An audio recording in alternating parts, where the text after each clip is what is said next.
स्वागत है आप सभी का प्रकाश एकेडमी चैनल में। आज हम लेकर आए हैं आप सभी लोगों के लिए हिंदी के महत्वपूर्ण प्रश्न। पहला प्रश्न है आपकी स्क्रीन पर, वर्णों के कितने भेद होते हैं? वर्णों के 2 भेद होते हैं। इसका ऑप्शन नंबर सी सही है। अगला प्रश्न देखते हैं। अगला प्रश्न है हमारा, निम्नलिखित में से कौन सा शब्द स्त्रीलिंग है? निम्नलिखित में से कौन सा शब्द स्त्रीलिंग है? मालिक है, कहार है, पाठक है, योगिनी है। इनमें से कौन सा जो आपका स्त्रीलिंग शब्द है वो योगिनी सही शब्द है आपका। इसका ऑप्शन नंबर डी सही है। अगला प्रश्न देखते हैं। अगला प्रश्न है, पुल्लिंग शब्द का चयन कीजिए। इसमें बताएं आप लोग कि पुल्लिंग शब्द कौन सा है। नायिका है, लेखिका है, वधू है, धावक है।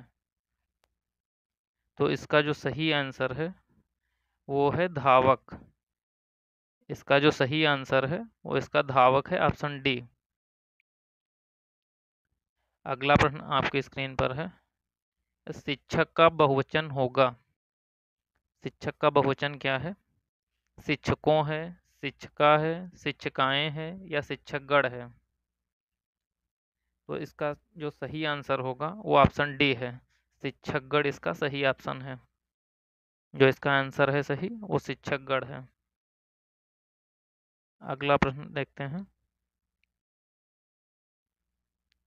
अगला प्रश्न है, माँ ने बाजार से कपड़ा खरीदा, रेखांकित का कारक बताइए। माँ ने बाजार से कपड़ा खरीदा, इसमें कौन सा कारक है? कर्ता कारक है, करण कारक है या कर्म कारक है या अधिकरण कारक है। तो इसमें बाजार से है तो इसमें जो करण कारक है इसका जो सही ऑप्शन है वो ऑप्शन बी है, करण कारक। अगला प्रश्न देखते हैं।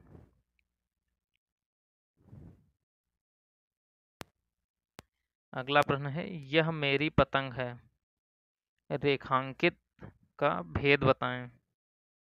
इसमें से कौन सा सर्वनाम है? निश्चयवाचक सर्वनाम है, अनिश्चयवाचक सर्वनाम है, निजवाचक सर्वनाम है, प्रश्नवाचक सर्वनाम है। यह मेरी पतंग है, जो यह मेरी है ये कौन सा सर्वनाम है? इसका जो सही ऑप्शन है, जो सही आंसर है वो निश्चयवाचक सर्वनाम है। इसका आंसर ए है सही। अगला प्रश्न देखते हैं। अगला प्रश्न है, समझदार शब्द विशेषण का कौन सा शब्द है? इसमें सार्वनामिक विशेषण है, संख्यावाचक विशेषण है या फिर गुणवाचक विशेषण है। तो आप लोग बताएं इसमें कौन सा विशेषण है। जो समझदार शब्द है इसमें गुणवाचक विशेषण है, एक गुण को बताता है। तो इसका जो ऑप्शन सही होगा वो ऑप्शन डी है, सही आंसर। अगला प्रश्न देखते हैं। जो चर्चा शब्द से बना है, जो चर्चा शब्द है वो किस विशेष, इसमें जो विशेषण है इसका चर्चा शब्द से बना विशेषण। इसका जो सही ऑप्शन है चर्चाएं है या चर्चा है या चर्चित है या चर्या है। तो इसका जो सही ऑप्शन है वो ऑप्शन सी है, चर्चित। इसका सही आंसर है। अगला प्रश्न देखते हैं। धातु कहते हैं, धातु किसे कहते हैं? क्रिया के मूल रूप को कहते हैं, क्रिया के सामान्य रूप को कहते हैं या फिर क्रिया के उत्तम रूप को कहते हैं या फिर क्रिया के संपूर्ण रूप को कहते हैं। धातु जो है वो क्रिया के मूल रूप को कहते हैं। इसका जो ऑप्शन है वो पहला सही है, ऑप्शन ए सही आंसर है। अगला प्रश्न देखते हैं।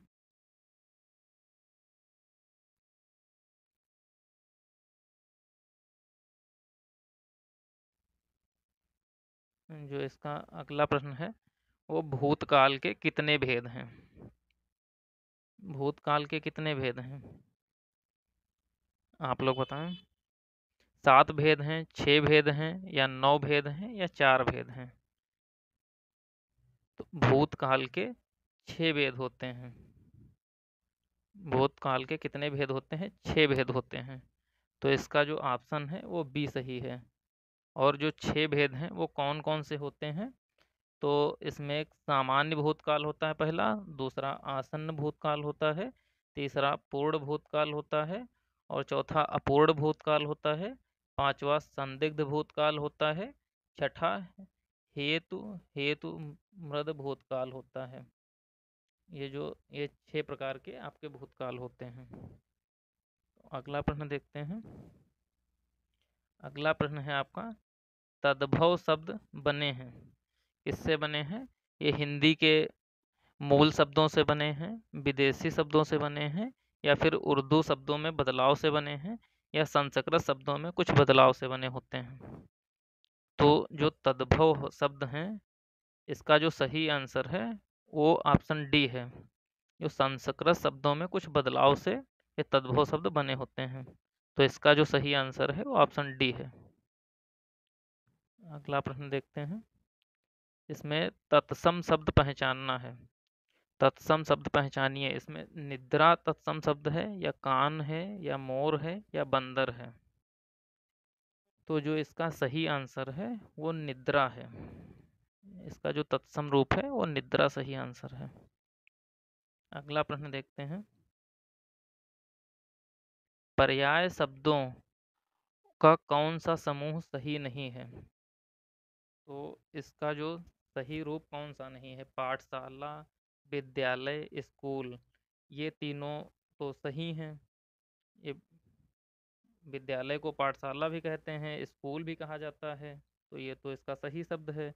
नारी, महिला, औरत, ये भी सही है। पहाड़, पर्वत, पुस्तक, ये गलत है। ये जो पहाड़, पर्वत और पुस्तक है, ये इसका मेल नहीं है, ये पर्याय इसका शब्द नहीं है। जो आग है, अग्नि है, अनल है, ये भी पर्यायवाची शब्द हैं।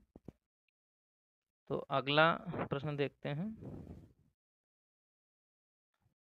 अगला प्रश्न है, इनमें से सही विलोम शब्द युग्म कौन सा है?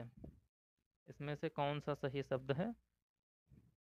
आदान प्रदान है, आदान निदान है, या आदान विदान है, या फिर आदान समाधान है? तो इसका जो सही शब्द है, जो सही आंसर है, इसका सही विलोम युग्म है वो आदान प्रदान है। इसका ऑप्शन ए सही है। अगला प्रश्न देखते हैं। जो अगला प्रश्न है, और शब्द के अनाकार्थिक शब्द समूह का चयन कीजिए। तो जो और शब्द है, इसके अनाकार्थिक शब्द कौन सा शब्द समूह सही है? अन्य, उसका, दूसरा, तथा, या सब परंतु, या परंतु अपना? तो जो इसका सही जो शब्द समूह का चयन है, वो इसका जो आंसर है वो दूसरा और तथा, इसका जो ऑप्शन है वो बी सही है। दूसरा और तथा। अगला प्रश्न देखते हैं। अगला प्रश्न है, जो काम करना कठिन हो, वाक्यांश के लिए एक शब्द लिखिए। जो काम करना कठिन हो, इसे दुष्कर कहते हैं, या दूभर कहा जाएगा, या फिर कठिन कहा जाएगा, या फिर असंभव? तो इसका जो सही आंसर होगा वो दुष्कर होगा। इसका ऑप्शन ए सही होगा। अगला प्रश्न देखते हैं। अगला प्रश्न है, पक्षी पेड़ों पर अपना डॉट डॉट डॉट बनाते हैं, तो इसमें सही शब्द भरना है। तो इसमें सही शब्द कौन सा होगा? नीर होगा, या नीम होगा, या नीड़ होगा, या नींद होगा? तो मैं आपको बताना चाहूँगा, इसमें जो ऑप्शन है ये सारे गलत दिए हुए हैं। तो इसमें जो नीड़ है, नीड़ में इसके जो डा है, इसके नीचे बिंदी होनी चाहिए, यहाँ पे ये पॉइंट होगा नीड़ में। तो इसका जो ऑप्शन है एक हिसाब से वो सी सही होगा। ये नीड़, पक्षी पेड़ों पर अपना नीड़ बनाते हैं। अगला प्रश्न देखते हैं।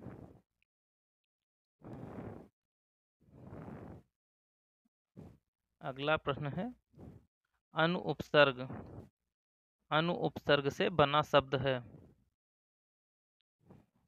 अनु उपसर्ग से बना शब्द है कौन सा? अनुचर शब्द बना है इससे, या अनुपमा है, या अंतर है, या अनुत्तर है। तो अनुचर जो है इसमें अनुप्रत्यय है। तो ये जो इससे जो बना हुआ शब्द है उपसर्ग से, अनु उपसर्ग से, ये इसका ऑप्शन ए सही है, अनुचर। ये जो अगला प्रश्न है वो आपकी स्क्रीन पे आ रहा है।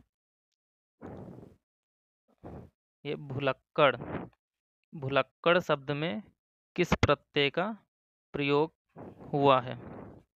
इसमें कौन सा प्रत्यय का प्रयोग हुआ है? भू का, ड़ा का, अक्कड़ का, या भूल का? तो जो इसमें प्रत्यय का प्रयोग किया गया है वो अक्कड़ प्रत्यय का प्रयोग किया गया है। जो इसका ऑप्शन होगा वो सी सही है, ऑप्शन। अगला प्रश्न देखते हैं। जो गीतांजलि का सही संधि विच्छेद है, गीता प्लस अन्य, या गीत धनजलि, या गीतान धन अंजलि, या फिर डी है गीत धन अंजलि। तो इसका जो सही ऑप्शन है वो गीत धन अंजलि है। इसमें कौन सी संधि है? इसमें दीर्घ संधि है। इसका ऑप्शन डी सही है, ये गीत धन अंजलि। इसमें जो गीतांजलि है इसमें दीर्घ संधि है। कौन सी संधि है? दीर्घ संधि है, दीर्घ संधि है। अगला प्रश्न देखते हैं।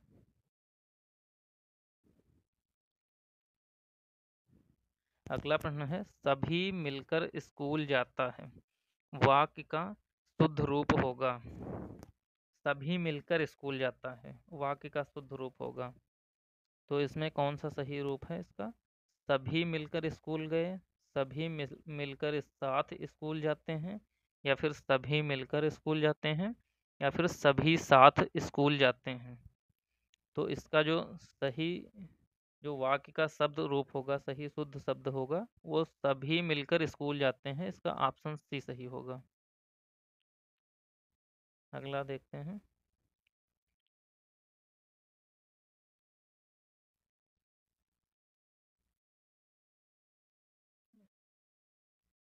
उस समय लग रहा है ना। जो अगला प्रश्न है वो रसोई घर में कौन सा समास है? रसोई घर में कौन सा समास है? आप लोग बताएं इसमें कौन सा समास है रसोई घर में? इसमें जो समास है वो तत्पुरुष समास है। रसोई घर में कौन सा समास है? तत्पुरुष। इसमें जो ऑप्शन बी है वो सही है, रसोई घर। इसमें रसोई के लिए घर, तो इसलिए इसमें जो समास है वो तत्पुरुष समास होगा, इसका सही आंसर। अगला प्रश्न देखते हैं। जो अगला प्रश्न है वो है, मैं खाता हूँ। मैं खाता हूँ इसमें कर्मवाची रूप होगा। इसमें कर्मवाची रूप बताना है। इसमें कौन सा कर्मवाची रूप है? मुझसे खाया जाता था, मेरे से खाया जाता है, मुझसे खाया नहीं जाता है, या मुझसे खाया जाता है। तो बताएं आप लोग इसमें कौन सा कर्मवाची है? इसका जो सही ऑप्शन होगा वो मुझसे खाया जाता है। इसका ऑप्शन जो डी है वो सही आंसर है, मुझसे खाया जाता है। चलिए अगला प्रश्न देखते हैं।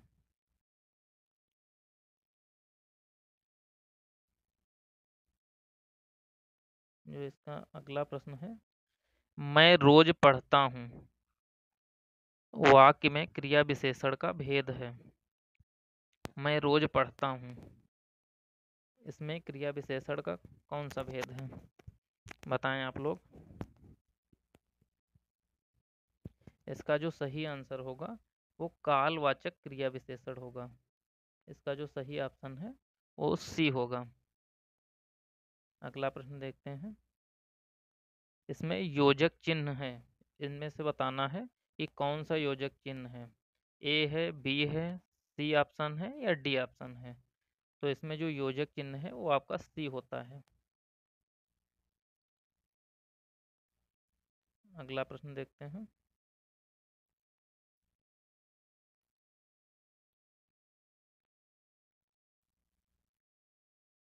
अगला प्रश्न है घी के दिए जलाना। जो घी के दिए जलाना, इसमें कौन सा मुहावरे का जो अर्थ है वो कौन सा है? रोशनी करना, खुशी मनाना, प्रसन्न होना या घी लाना। तो जो इसका घी के दिए जलाना, इसका जो मुहावरा है, मुहावरे का अर्थ वो खुशी मनाना है। इसका जो ऑप्शन है वो बी सही है। अगला प्रश्न देखते हैं। लोकोक्ति का सामान्य अर्थ है लोक की उक्ति, लोक की बातें, लोगों के लेख या अच्छी बातें। तो लोकोक्ति का जो अर्थ है सामान्य, वो लोक की बातें हैं। इसका ऑप्शन बी सही है। और इसका जो संधि विच्छेद होता है लोक धन उक्ति। चलिए अगला प्रश्न देखते हैं। जो अगला प्रश्न है, चमक उठी सन 57 में वो तलवार पुरानी थी। इसमें रस बताना है। इसमें कौन सा रस है? इसमें तो जैसा कि ये जो पढ़ने से ही जो ये चमक उठी सन 57 में वो तलवार पुरानी थी, इसको पढ़ने से ही पता चल रहा है कि इसमें कौन सा रस है। तो आप लोग बताएं इसमें कौन सा रस है। सभी लोग कमेंट करके बताएं जल्दी से, इसमें कौन सा रस है। इसका जो सही ऑप्शन है वो ऑप्शन बी है, वीर रस। चलिए अगला प्रश्न देखते हैं। अगला प्रश्न है, चौपाई के प्रत्येक चरण में कितनी मात्राएं होती हैं? चौपाई के प्रत्येक चरण में कितनी मात्राएं होती हैं? बताओ सभी लोग जल्दी से कमेंट करके। काफी लोगों के सही आंसर आ रहे हैं। इसका जो सही ऑप्शन है वो ऑप्शन डी है, 16 मात्राएं। चौपाई में 4 चरण होते हैं और प्रत्येक चरण में 16-16 मात्राएं होती हैं। चलिए अगला प्रश्न देखते हैं। जो काली घटा का घमंड घटा, इसमें अलंकार बताना है। इस पंक्ति में कौन सा अलंकार है? काली घटा का घमंड घटा। इसमें जो अलंकार है वो कौन सा है? यमक अलंकार है, उपमा अलंकार है या अनुप्रास अलंकार है या रूपक अलंकार है? तो जो इसका सही आंसर है इसमें यमक अलंकार है। कौन सा अलंकार है? यमक अलंकार है। चलिए अगला प्रश्न देखते हैं।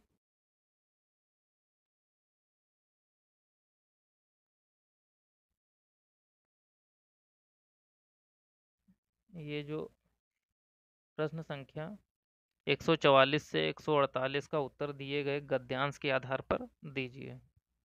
तो एक गद्यांश दिया गया है, इसमें से आपको देख के उत्तर बताना है। तो चलिए गद्यांश को पढ़ते हैं। इसमें बताया गया है, विश्व की कोई भी ऐसी सभ्यता नहीं है जिसने वनों के मूल्य को न आंका हो। वन विभिन्न प्रकार के पशु पक्षियों तथा प्रजातियों के लिए एकमात्र आश्रय स्थल थे और आज भी हैं। वनों के निरंतर घटने से इनके संरक्षण की आवश्यकता पड़ी। आज भी वन संरक्षण की आवश्यकता पहले जैसी ही बनी हुई है। वनों में उगे पेड़ पौधे हमारी ईंधन की समस्या का समाधान करते हैं। इनसे हमें इमारतें, फर्नीचर आदि बनाने के लिए कई प्रकार की लकड़ियां प्राप्त होती हैं। साथ ही कागज बनाने के लिए कच्ची सामग्री भी उपलब्ध होती है, परंतु इन्हें काटने के साथ साथ इनका संरक्षण भी आवश्यक है। पेड़ पौधे वर्षा कराने में सहायक बनकर पर्यावरण की रक्षा करते हैं।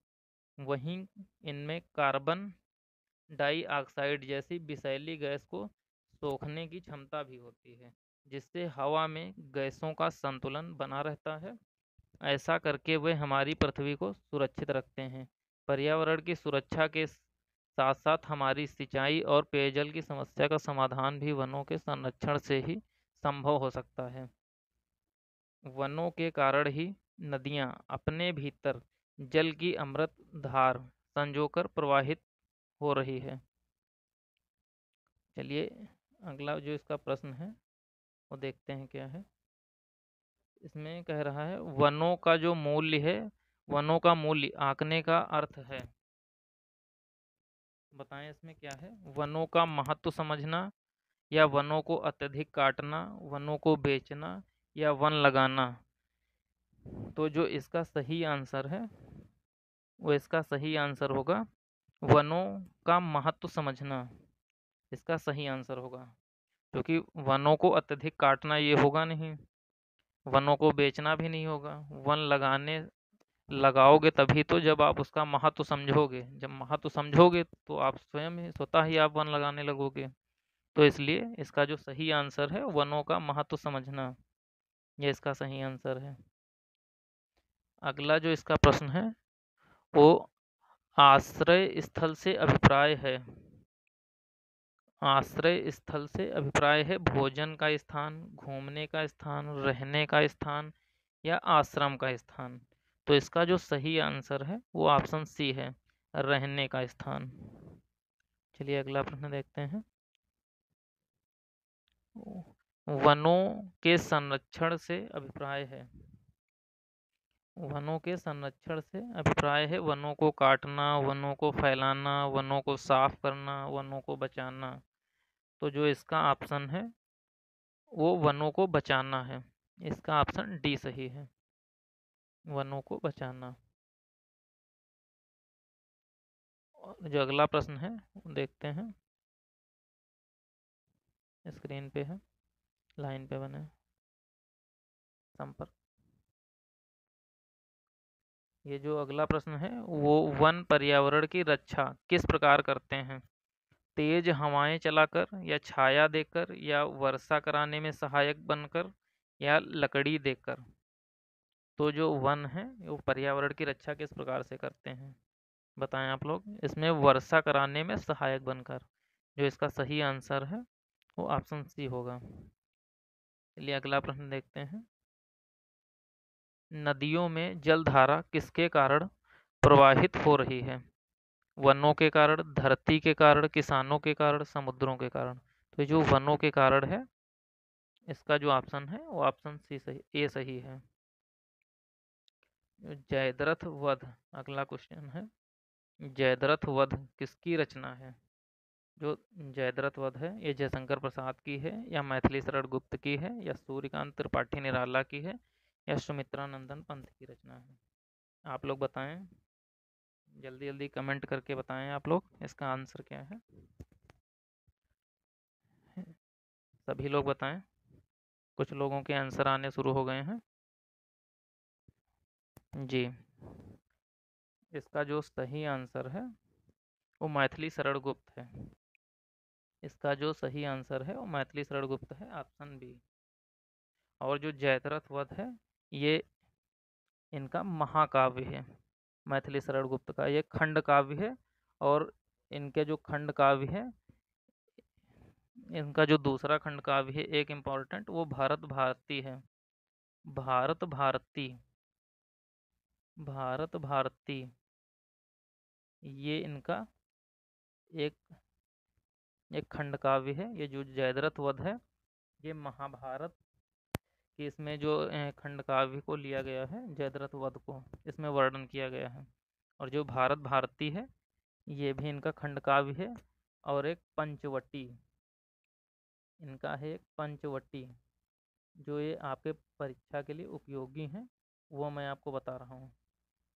ये पंचवटी और भारत भारती ये खंड काव्य हैं इनके।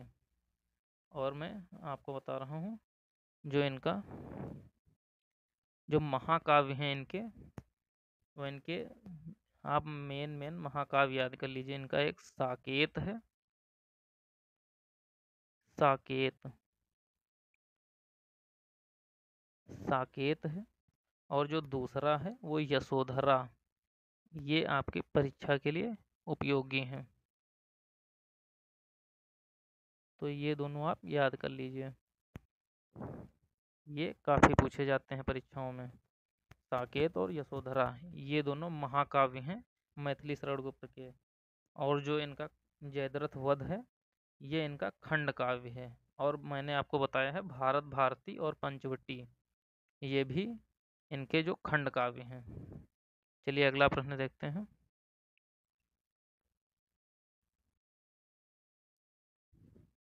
इसका जो सही ऑप्शन है वो बी है, मैथिली शरण गुप्त। ये अगला प्रश्न देखते हैं। अगला प्रश्न है अतीत के चलचित्र किसकी रचना है? आप लोग बताएं, जो अतीत के चलचित्र है किसकी रचना है? सभी लोग कमेंट करके बताएं जल्दी से। जो अतीत के चलचित्र है ये महादेवी वर्मा की रचना है। किसकी रचना है? महादेवी वर्मा की। जो महादेवी वर्मा के हैं 8 कविता संग्रह हैं। महादेवी वर्मा के 8 कविता संग्रह।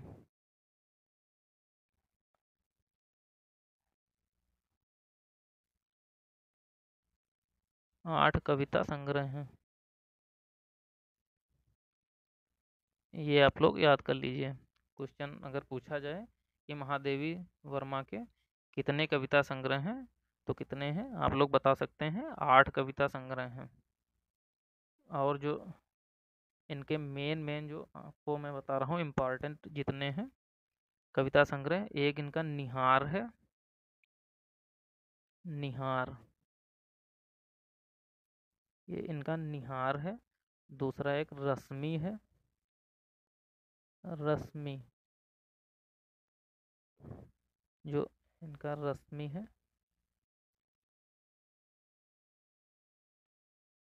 रश्मि है, ये हो गया निहार, रश्मि। और एक इनका नीरजा है। ये जो 3 हैं ये इनके कविता संग्रह, ये बहुत पूछे जाते हैं परीक्षाओं में। ये आप लोग याद कर लीजिए। और जो इनका संकलन है 2, यामा और निरंतरा, ये दोनों भी बहुत इम्पॉर्टेंट हैं। यामा और निरंतरा ये भी आप याद कर लीजिए। निरंतरा ये दोनों भी आप याद कर लीजिए, ये भी बहुत पूछा जाता है। ये इनके संकलन है, यामा और निरंतरा। तो दोस्तों आप लोगों को ये वीडियो कैसी लगी? यदि आप लोगों को ये वीडियो अच्छी लगी हो तो प्लीज़ चैनल को लाइक, सब्सक्राइब और ज़्यादा से ज़्यादा शेयर करें।